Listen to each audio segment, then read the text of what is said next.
Zotëri të nderuar miq, do të flasim për situatën politike në Tiranë, sigurisht edhe debatin e fundit që ka ndërthurur brenda ajo që po ndodh pra edhe Prishtinën, Kosovën, UÇK-n, Albin Kurtin dhe gjitha të tjerat do t'i trajtojmë në një bisedë me zotin Arjan Gaxherri, mikun e emisionit tonë që tashmë është bërë traditë që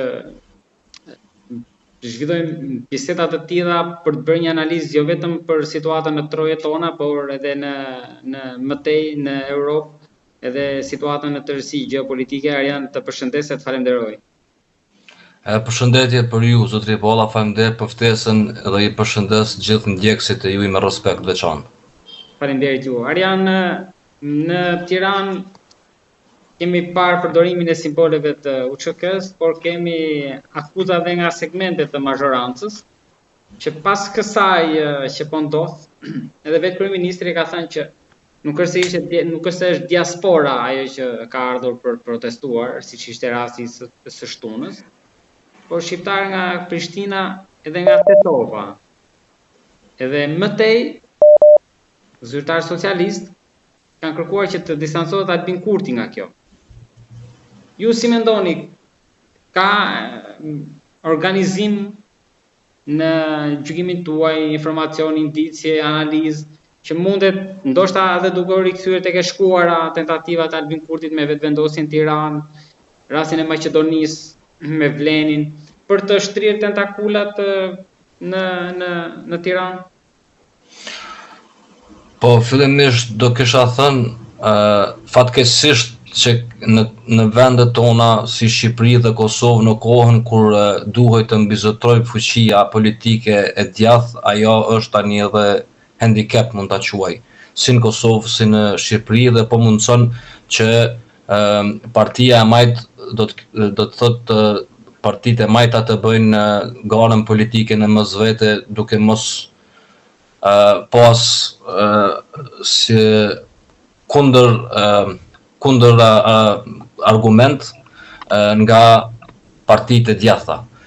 Dhe kjo është shqetësuese sepse pastaj këto partitë e majta fillojnë sa më nga ekstremi që shkojnë, aq më të fuqishme dhe favorite bëhen për pushtet.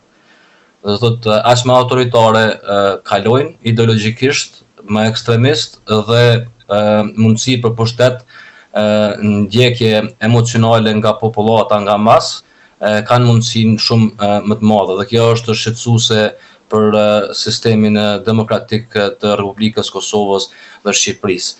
Tani direkt për të përgjigjur në atë se çka po ndodh apo për kthyer këtë që thash, është se një prej koordinuesve të protestës atje është partisë majt, që ka krijuar një parti të majt, Arlind Çorri, më sa kam marrë vesh. Lëvizja Bashk. Po, Lëvizja Bashk, dhe ai simpatizon plotësisht zotrin Kurti, të cilët ideologjikisht janë aty, edhe pse formalisht nuk mund të themi që ka një koordinim struktural në mes tyre, por se që ideologjikisht përputhen dhe kanë takime në ato takimet e tyre të klubit socialist internacional, patjetër që aty ata kanë strofologun dhe vend takimet dhe bashkëbisedimet që mund të bëjnë. Gjithsesi, formalisht një strukturë përbashkët nga këto dyja nuk qëndron, por kemi një ngritje të një ideologjie të njëjtë, e cila u shua kur me tendencën e kryeministrit të votojë për vetëvendosjen e Shqipërisë. Tani kemi një ndrim emri, me sa unë e shoh, qofsha gabim, por kështu e shoh, kemi një ndrim emri të partisë, i cili e mban po të njëjtin ideologji. Ajo parti dhe po që se të shkruaj se është partia djathtë, prap do kisha të njëjtin këndvështrim, sepse në frut dhe në fjalë do të thotë shifet e vërteta e leadershipit. Ajo thoni që për Arlind Çorrin është, si mund të themi, sateliti i vetëvendosjes në Tiranë.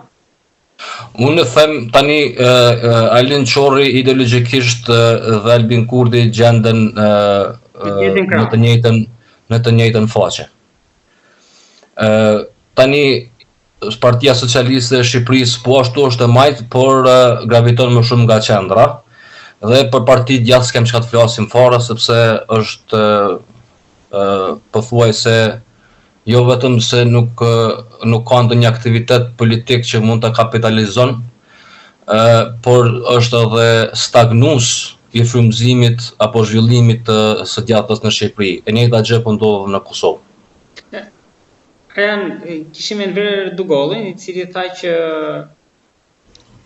vetëvendosja nuk ka marrë pjesë në mënyrë të organizuar në Tiranë, por individ të caktuar. Pra nuk është se ka qenë struktura organizuar, po secili individualisht mund të ketë marrë pjesë. Ka marrë ose ka mbështet ndoshta nga rrjetet sociale me deklarata tjera. Por ju e njihni më mirë strukturën aty dhe organizimin. Mundet bëhen këta pa lejen e liderit? Apo ka qenë komanda e atij që për të marrë pjesë këtu? Për të qenë pjesë e...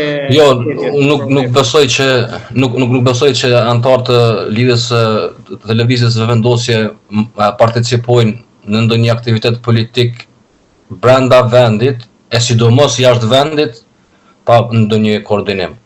Po gjithsesi kjo nuk do të thotë që unë jam... Ka dhënë komandën lideri përpara se sa të veprohet?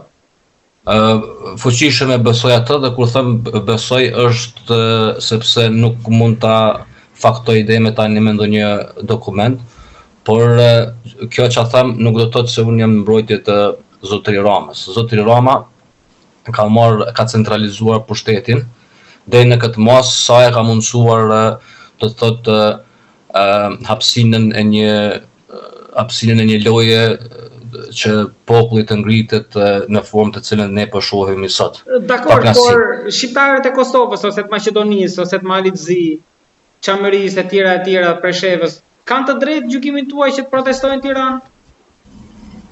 Unë nuk mendoj që kanë të drejtë që shqiptarët e Kosovës të ndrejnë pushtet në Shqipëri dhe në asjetas. Ne kemi kemi një traditë historike institucionale mes Kosovës dhe Shqipërisë, edhe për gjatë kohës kur i kishim dy të djathta në reprezentimet e shtetet e tona, siç ishte zotëri Sali Berisha dhe zotëri Ibrahim Rugova, gjithsesi këta dy nuk koordinoheshin në mesvete dhe nuk kishin pëlqim në mesvete, por do të thotë se pengesë në shtetet e tyre nuk ishte asnjëri për tjetrin.